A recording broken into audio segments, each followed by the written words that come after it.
Down at the very bottom of usage statistics, we find one of my favorite of the many butterfly Pokemon, Vivillon, or Vivillon. French butterfly with a whole bunch of colors. While this thing doesn't get any love in the competitive side of things, I'm gonna bust it out anyway. First, let's get this straight. Early route bug Pokemon are never supposed to be good. And for that reason, this poor fella's stuck with the incredibly mediocre stats, along with, of course, one of the worst typings in bug flying. Base 90 special attack and 89 speed is just gonna have to do the job, but at least one of the good parts is that it gets the Compound Eyes ability. This gives a 30% boost to accuracy, which actually helps it out quite a bit. Compound Eyes is pretty sweet for things like Sleep Powder, which now becomes almost a guaranteed connect with a 30% boost, but then also the same can be said for Stab Hurricane. The 70% accuracy becomes 91%, and that makes up for Vivillon's low special attack when you're able to spam the best special flying stab in the game without rain. Or at least one of the best. And of course, the thing becomes a whole lot more scary when you factor in Quiver Dance for a solid boost to special attack, special defense, and speed. After a boost or two, the butterfly becomes an actual problem, I'm not gonna lie. Aside from spamming hurricanes, we've got potential coverage in Energy Ball, along with Terra Blast Ground, which is super helpful. With the Focus Sash to almost guarantee a chance for some setup, Vivillon becomes a whole lot more scary than people give it credit for, and while it's not gonna be a crazy surprise or anything, it's dancing time.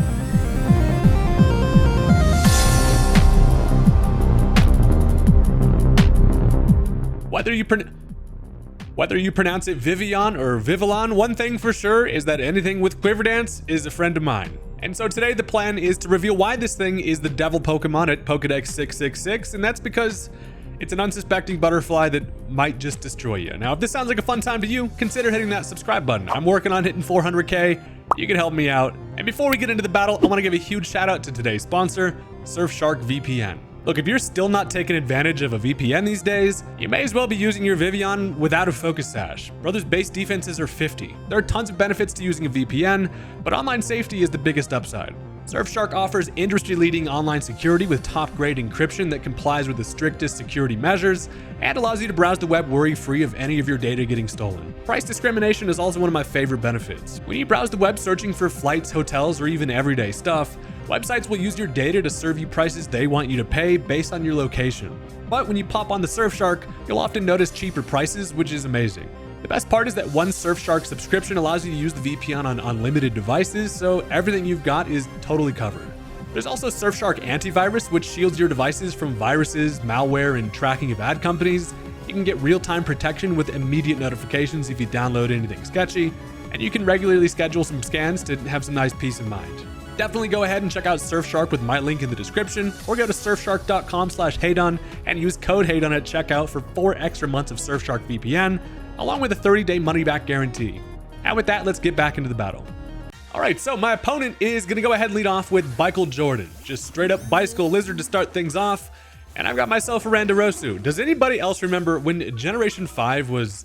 I think it was just initially leaked, and we could see the Pokemon designs, but all we had was the information of the Japanese names. Anyway, that's Landorus is always Randarosu to me, and as the freaking Cyclizar is of course gonna annoyingly enough go for the Shed Tail turn 1. I'm gonna have to now deal with some type of threat just immediately behind a substitute, which is cool. It also turns out that it's Landorus's worst nightmare, being an ice type. You get breathed on by a little bit of one snowflake and this thing's dead. So in comes Alola Ninetales. As I set up my Stealth Rock, I figure I should probably prioritize that, at least getting it up, knowing that, the Shed Tail's coming. Now I just gotta deal with whatever Ninetales wants to do. Now I figure they probably are just gonna Aurora Veil behind there, so... And if they want to go for something like a Blizzard, I can go into the Kamala. This thing is Assault vested, and while this Kamala is just on the team to be the kind of guy who I can reliably kind of switch into stuff, at least on the special side. Now, as they do Blizzard, it does about a quarter, which isn't great, but not horrible. Now, the problem also now becomes, as obviously they're faster, they can go for the Aurora Veil here. Now, Alola Ninetales has been the biggest benefactor of the freaking the snow buff, right? Because now, behind an Aurora Veil plus the 50% defensive boost that comes with just being in snow as an ice type, the Body Slam doesn't even break the sub. And I'm starting to realize, as Kamala was my best answer to take attacks from the thing, it's not necessarily gonna really do anything in return, and I also don't really have much else to do with this thing, so I continue to spam some Body Slams here. I do end up breaking the sub here, and as I can take another Blizzard, it now becomes, do they stay in and like risk a body slam para, or do they end up swapping? Regardless, I decide as I live the blizzard here, I go for the knockoff. That covers for if they stay in, because while it doesn't do anything, it does get rid of the light clay, and Aurora Veil is something that's not going to be really great, you know, for my end, just dampening my offenses. So I figure at least getting rid of that light clay next time they can Aurora Veil, going to be able to stop that thing is game-changing aspect too much. So I'm just going to bop them with a friendly little sucker punch on my way out, and they are going to finish me off. So yeah, at this point, I can now at least freely switch into whatever I want on a revenge. And I figure, why not just go into Swalot? If you haven't seen the Swalot video, I recommend it. This is a big purple bastard who has an interesting time. Now, I'm hoping at least they don't want to stay in here. Honestly, a Blizzard would still be pretty decent on their end here. Also, the good part about Kamala coming in and just hacking around is that I've effectively wasted some pretty solid turns of the Aurora Veil. So, as they end up swapping into Conkeldurr, Swalot says, boy, am I hungry. It's been out here for a minute and it's lunchtime. I can go ahead, pop the old Stuff Cheeks. That's going to give me a +2 to defense. And then my Starfberry activates, giving me a +2 to special defense. That is, of course, a random stat boost there. But hey, I'm bulky as hell now. I'm on +2 on either side. And now I decide to go for the Belch, which, you know, doesn't do much there, as it still has an Aurora Veil up, sadly. But as they end up going for a Facade, a Guts boosted Facade doesn't do much. I mean, with +2 defense, Swalot thick as hell out here. So I'm just going to continue to just belch all over the place. This place stinks, but at the price you got to pay for doing some Swalot business. Now, it turns out they went for the knockoff there, which is funny because it's like you just saw me stuff my cheeks with that berry. I don't have an item, but I continue to belch here. Sadly, it's just barely able to hang on. And then as they go for a Drain Punch here, that's resisted. And Swalot is out here staying. If there's one thing that the Swalot can do, while it doesn't offer much on offense, it can stay alive, especially when you roll for the, the special defense boost. So luckily for me, also, the Aurora Veil wears off. A little too late, as I've just been belching for my life over here versus the Conkeldurr, but I can finish it off with one more. That is pretty solid, getting rid of a pretty massive threat like the Conk. So down goes that thing. Now they can bring in whatever they want. And again, I have +2 on both defenses here. So I'm hoping as they bring in the Shaman Sky, the Skyman comes in, it's tiny. I didn't realize how small Buddy was, but they end up having the coverage with the Psychic. I'm thinking maybe there's a shot. Nope, it does end up knocking me out. Sadly, the Skyman's too strong. Down goes the Swalot, but I at least took care of a Conkeldurr, which it feels pretty solid. So now I've got a couple options on what I want to bring in here. I realize it's feeling like butterfly time. The reason for that is because if just knowing that this thing is faster, I can take an attack with my Focus Sash. As they go for the Air Slash, I'm thinking, please no flinch. And I activate the spoiler, it doesn't flinch me. That's pretty nice, because now I can get up myself a nice little Quiver Dance, and just like that, I am now faster than everything they've got. And not only do I have coverage against the Shaman, it's feeling like I might be able to just go ahead and late game sweep the rest of this. So I can go for the Hurricane. Does connect thanks to Compound Eyes helping us out. That's a super effective hit and effectively a dead Shaman. So at this point, here's the situation. They are down to 4 Mons left. And as they opt to bring in the Houndoom here, this thing is going to take a considerable amount from the Stealth Rock. They've got an Alolan Ninetales in the back. They have a Feraligatr. And then they've got the Cyclizar. So look, as Houndoom comes in, I'm like, you know what? I could go for the Terra Blast Ground, but at +1, a Hurricane is going to be enough to knock it out. That's a frail doggo right there. Down goes the Houndoom for a couple of Devil Baddies. And now as they bring in Cyclizar, here's the really fun part. Now this is about the fastest lizard around. Luckily, not faster than a Butterfly who danced around a little bit, because I can now go for a Hurricane. I connect. They disconnect, which is hilarious, and I end up grabbing the kill with the Hurricane anyway, and they just straight up head out on that one. So, you know, nothing like the most adorable little butterfly just wreaking havoc, and that is one way that Vivillon can be a nice little late game sweeper. It honestly would have been pretty satisfying to see that one through, but it's fine. The butterfly on top, baby, and now that's going to bring us into game number 2, where I've got a really interesting one here for you with a little bit of a team switch up. But one thing remains the same. The Pokeball pattern is ready to show off and have some fun. Look, if you've stuck around this far into the video, I want to say thanks. I honestly, the support on these videos is crazy to me. I just get to have a great time and mess around with Pokemon. And if you guys watch and enjoy and have stuck around this far, go ahead and hit that like button for me. It really does help out the channel. But overall, even if you don't hit the button, I do appreciate you. Now with that, let's just jump into the match.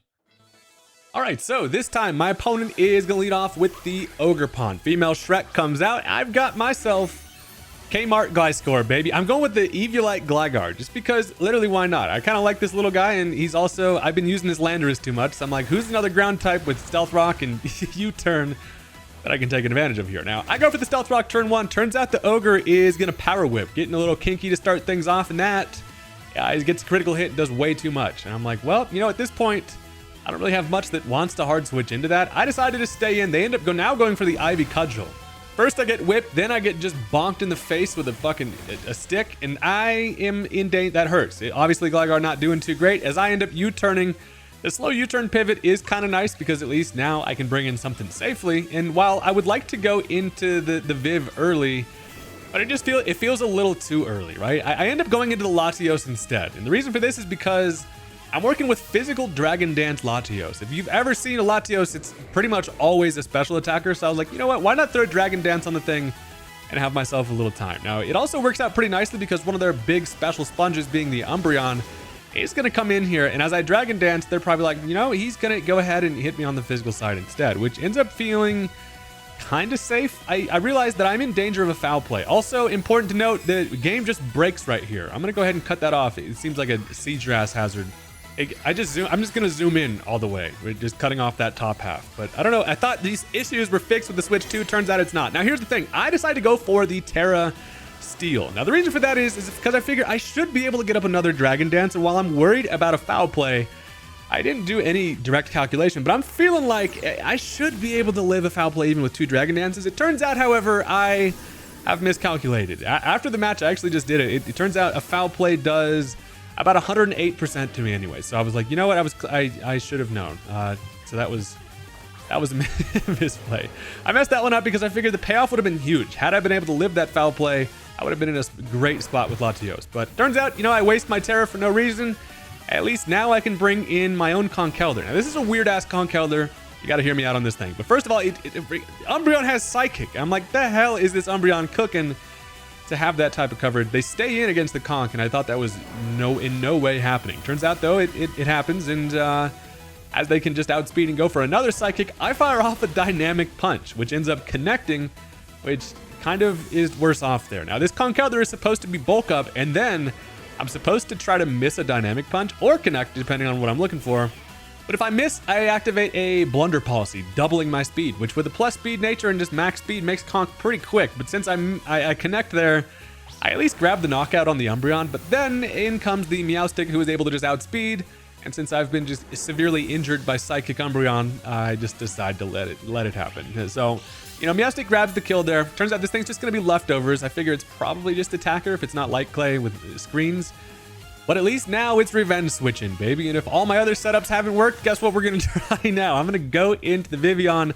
I come in safely because of no Stealth Rock, which is always great. And also, I can Quiver Dance in Buddy's face because I feel like, first of all, this thing might be afraid of potential bug coverage and swap out. But it turns out they just stay in. Now, I am faster reveals. It's not max speed in Meowstic, which it's weird. But they end up going for the Thunderbolt, which is going to do over half. Now, that does 80 damage there, and that hurts. But what it does also open the door for now is if I can maybe grab a kill with the Hurricane. I go for it here, and I'm thinking at full health, probably not. It does end up living, just barely, but what it also does do is throw some ducks at Buddy's forehead. It now is going to confuse the thing, which is sick because I'm like, please hit yourself. But it breaks through the confusion. But check this out. They go for the T-Bolt, and I live it with 3. Somehow the minimum damage there comes in insanely clutch. Now that first Thunderbolt did 80 damage, and that one, luckily by the grace of God, does far less. We're able to get the min roll on that, which is actually hilarious. Now I can finish it off with an Energy Ball because I do not want to miss. There is still a chance to miss a Hurricane. While it's unlikely, it can still happen. It's happened to me before. And honestly, I'm feeling like at this point, Vivillon's probably not going to be great because as they end up bringing the Ceruledge immediately, you know, every one of these things in the world has Shadow Sneak, right? Turns out, no, they don't go for the Shadow Sneak. I'm able to then just go for a Hurricane, which it does live, and I'm like, you know what? I've had RNGs has helped me out a lot today, but I get the confusion again, and check this out. It is going to end up hitting itself in confusion and knocking itself out. Is today this butterfly's luckiest day of all time? It might as well just be, because first of all, no Shadow Sneak. Second of all, while I don't even get the kill, then I get the confusion again.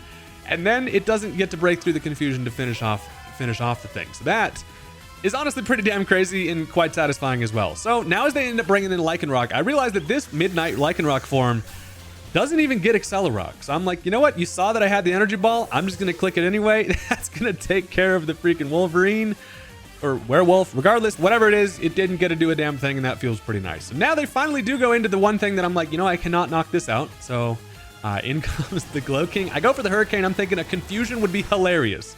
It does live. Sadly, I do not get the Confusion. The luck dries up, and an Eerie spell is going to take care of the Vivillon. But not before I was able to become an absolute menace with a little bit of luck on our side. A lot of luck on our side, I'm not even gonna lie. But that's gonna open the game up for me quite a bit till I'm like, hell yeah, there's an easy shot here, because all they've got left in the back is gonna be the Ogerpon. And as I go into the Gliscor, sorry, not even Gliscor, I go into the Gligar here because I'm thinking, obviously, it's gonna die to an Earthquake. I can predict the switch potentially into the Ogerpon and go for the U-turn instead. Nope, they just stay in. And that does not end up knocking the guy out. I thought surely they would swap there, get Regenerator on the Glow King, easy switch in on the Ogerpon. I thought I was going to be doing something there with the U-turn. Turns out, doesn't end up happening. But what I can do now is go into the Cryogonal. And the reason for that is because, first of all, I can take special attacks all damn day long. But also, as I imagine I could probably knock this thing out with a Rapid Spin. It turns out it does not knock it out with the Rapid Spin, but it ends up being fine. And the reason why I go for the Rapid Spin there is essentially just because of I want that speed boost. There was obviously no hazards causing any trouble, but since I got the speed boost, I'm now going to be able to outspeed the Ogerpon, and then I can finish this thing off with just another Rapid Spin, which is quite satisfying. So now I'm at +2 speed. I'm about the speediest damn snowflake on this side of the Mississippi, and their final mon being Ogerpon. I've kind of got the win condition locked down here because I'm fast. I have the coverage. I can go ahead and bop him with a quick freeze dry, and she's going to have a bad time with that. So down goes the Ogerpon. Cryogonal was able to clutch it out there, and that was just a ridiculous game. I'm not gonna lie. I had an interesting time with that, but I figured I'd showcase it anyway because it was kind of fun. So that's gonna do it for game number 2, and that's now gonna bring us just right into game number 3, because I figure why not hit us with a little bit of a bonus. I do want to try to see if I can get this thing going a little bit more. It's kind of fun, and I'm just messing around regardless. So look, let's just get into it. It's a beautiful day. The sun is shining. The butterfly is ready for action. I mean, you can't tell the sun is shining because we're inside of a Minecraft diamond block house. However, regardless, I'm going to lead off with the Landorus here. Now, they go Grimmsnarl from the start. Honestly, I feel like even though this thing is going to get a Prankster screen off regardless, I'm going to click Taunt. What that does is at least just stops whatever other screen from going up. And honestly, I had nothing really lost from just clicking the Taunt there. So as they do set up the Reflect, that is fine. That's just because everybody expects Landorus to just be physical anyway. As only coverage is or at least stab is just going to be Earth Power. That's fine. I also now decide I'm just going to set up my Stealth Rock. There's nothing really stopping me. That thing cannot Parting Shot. There's not really much business in Grimmsnarl staying in. So it turns out they swap into their own Earth Flying Cloud Doggo. And Landorus versus Landorus is always an interesting matchup here, because one thing about Landorus, as I set up my Stealth Rock, is that you never know what this thing is going to be. Is it going to be Scarf? Is it going to just Stealth Rock itself? I decided to go for the Taunt. Now, that is going to be great because they do try to set up Stealth Rock, and my Landorus is over here just taunting everything left and right, which ends up working out. Now, what's also hilarious is that they go for the U-turn, and what's great about, there's a couple different things that's great about that. First of all, take some Rocky Helmet chip, but also they win the speed tie on the turn that is far less beneficial for him, because as I U-turn as well, I get the slower U-turn, meaning now I can I can end up getting a matchup versus the Grimmsnarl who comes back in. So the speed tier there tells me that they are just going to be max speed just like I am. But what's fantastic is that I just got both of those speed ties perfectly. I was able to taunt their Stealth Rock, and then the slow U-turn is great. So now as I decide to go into the Blaziken, friggin' Grimmsnarl is gonna Parting Shot. Now, one of the main reasons why I opt to go Blaziken here is because this is a full critical hit build. If you have not seen the Blaziken video, I recommend you check it out. This thing is fully built around going for a focus energy with a scope lens, getting a critical hit on everything. And it feels like a perfect opportunity to set this thing up on a guy that I felt like was either gonna, Parting Shot or just go for a screen there. Critical hits, of course, ignoring stat drops and screens. Just puts Blaziken in a spot where it feels pretty nice here. Now, as they go, Landorus is going to get the Intimidate. Does not matter. Guess what I've got for you, buddy? A nice little critical hit, overheat, locked and loaded. I'm able to outspeed, knowing that this thing wasn't Scarf, just with the speed boost there. An overheat crit is going to knock it out, and that is actually huge to get that thing out of the way. And honestly, just like that, it feels like Blaziken is kind of rolling, depending on how the rest of this is going to go. Now, sadly, in comes the Quaquaval. Does not take any Stealth Rock chip. Tells me this thing's going to be heavy-duty boots. I figured, you know what? A crit close combat has a shot. Even though I'm mainly special invested, sadly, it's not going to be, it's barely not enough to knock the thing out. And unfortunately, that's also now going to put this thing in a position to go for an Aqua Step. He steps on me with his weird toes. I do not like this thing's toes. I say it just about every time I see one of these guys, but that's going to take care of the Blaziken, which is unfortunate because the Quaquaval felt like one of the only things that could really stop me there. And now I am in a little bit of a dangerous spot because this thing not only gets the speed boost from the Aqua Step, it also gets a Moxie. And I'm like, you know what I could do? Bring in Kamala and finish this thing with a Sucker Punch. Hopefully, I'm thinking maybe it's enough. It leaves it with 1 HP. The Reflect really came back to bite me in the ass there. But what's also really good is that this thing ends up opting for the Rapid Spin. While it does get rid of my Stealth Rock, that at least allows the Kamala to live, and now I'm like, hell yeah, I can just go for another Sucker Punch, finish the thing off.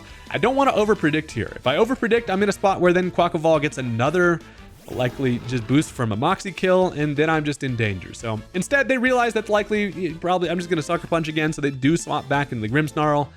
And while this asshole's probably just going to get backup screens, God, I hate Grimmsnarl. I figure one thing I can do is go back to the Landorus. Now, I know that this thing doesn't really threaten me offensively, but Landorus coming back in is just going to be able to set back up the rocks. And if I get rocks back up, Quaquaval is essentially as good as dead because it can't come in. It's their only Rapid Spinner, can't come back in. So as they do set up the screen there, they now are just going to get a Parting Shot. That's what freaking Snatched Waste over here does, man. He just sets up a screen or two and then Parting Shots out and then just ruins your day. So with my day effectively being ruined, I am going to set back up my rocks, which is great. And as they end up bringing back in Quaquaval, they are going to expect the rocks to be set back up.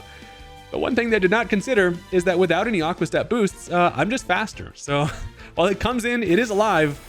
Not for long, baby. I can go for a little U-turn there just to pick it off. And then I can tuck the Landorus in the back for a free little Intimidate switch in later. And I got my Stealth Rock up, so it feels like a nice day to be a buff Air Tiger. So while I ended up knocking out with a U-turn, it puts me in a position now to just go into whatever I want. Of course, not super optimal there, but I figure it's probably better off just having Landorus just tucked in the back anyway, because I'm worried about things like this Ogerpon Hearthflame. I want to have the Intimidate whenever I need it, and this thing is a threat. But as I go into the Swalot here, honestly, anytime they bring a physical attacker in versus this guy, I figure this is still a beneficial matchup for me because I'm going to just go ahead and set up a Stuffed Cheeks, and immediately with +2, I'm going to be in a spot where I can take physical attacks. And they realize that they're just going to go full-on mega-ass Ogerpon here. They bust out the whatever the hell this Terra's called. Freaking Heartflame Mask gets its own thing, and it's now able to go for a Swords Dance behind the mask. So it gets an attack boost just with that Terra. It now goes for a Swords Dance, and as I Stuff Cheeks, here's the fun part. We get to see what we roll for. I get the defense boost from the Stuff Cheeks, and then the Starfberry gives me a defense boost also. So now I'm at +4 defense. And here's the best part. The buddy's going to get greedy with the Ogerpon here because now they go for another Swords Dance, but what they failed to consider was Swalot's fat ass is able to just finish it off with the Body Press, which is about the most satisfying knockout ever. The +4 just gave Body Press enough to knock that thing out, and they didn't even get to touch me, which is amazing. They probably saw that +4 to defense, and they're like, I better go for another Swords Dance. It ends up biting him in the ass, and that's great. It's a great day to be Swalot. And here's a funny, hilarious turn. They bring in Golden Go, who tries to go for the trick. Sticky Hold stopped that. And as I go for Thief, that's the only way to really touch the Golden Go, I end up just getting the Choice Scarf anyway, which absolutely kind of hosed me there. That's the first type of turn where I've ever seen anything like that happen. They failed the trick to give me the item, and then I'm like, you know what? I'm going to take that item. Now they can freely go for Nasty Plots, however. I'm Choice Scarfed into Thief at this point. The main reason why I didn't really want to set up Swalot was because of this guy. I was kind of hoping for an attack boost to help out with Thief here against this thing. But now Golden Go, Cinnamon is the Winamon-ass guy, is able to just freely go for Nasty Plots. And one thing for sure is, as the Starfberry gave me defense boosts, a Make It Rain with all of these boosts is gonna just end up knocking me out. And they do get the crit. Not actually sure if it mattered. I don't think so with all the Nasty Plots, but down goes the Swalot after some funny shenanigans. And now I've got this Golden Go to deal with, who feels pretty threatening. Now, one thing I'm looking at here is the late game Viv, dude. This thing often performs really well when you can find a spot for it, right? So I decided to go into the Vivillon here. Now, they've got 3 Mons left. They've got the Golden Go. They have a Raging Bolt in the back along with the Grimmsnarl. So as they go for the Making It Rain, they just throwing coins at me like I'm some type of cheap Butterfly Stripper. I am able to live it with the Focus Sash, which is all according to plan, because now I get up the Quiver Dance, which is amazing. And now I'm in a spot where I'm faster than everything they've got, and I'm able to hit pretty hard. Now you may be thinking to yourself, Raging Bolt in the back is a problem, but what I've got is the Ground Terror. They can no longer go for a Thunderclap if I instead am able to put the Earth on my damn head. So just figure, might as well preemptively go for that. Honestly, I can go for the Terra Ground here. That's at least going to allow me to go for a Terra Blast, just to guarantee that this Golden Go gets to throw some coins at people in the Shadow Realm, and a Terra Blast is going to finish off the Golden Go. So now, while I'm sitting at 1 HP, just prime for the priority, the Raging Bolt no longer has that option. So down goes the Golden Go. Again, all they've got left is going to be the Grimmsnarl and the Bolt, and I should have enough offense to at least deal with the Grimmsnarl here, barring a Light Screen. But then again, this thing can't really touch me if it opts to go for a Light Screen. It's going to have a bad time. I go for the Hurricane, and they just head out. You probably realize that Ground Terra kind of being the checkmate against the Vivillon, or against the Raging Bolt there. And that was... It would have been much more satisfying if they had stuck around, but it turns out the Butterfly just scares people into running, and honestly, that's still a W for the Viv there. So that was a fun match. It got a couple interesting things to kind of happen, and that's gonna do it for the video. Thank you guys very much for watching. I really do appreciate all the support. You guys are amazing. I get to have my dream job of messing around with Pokemon, and you guys are making it all happen. So thank you again, and I will catch you next time. Peace out.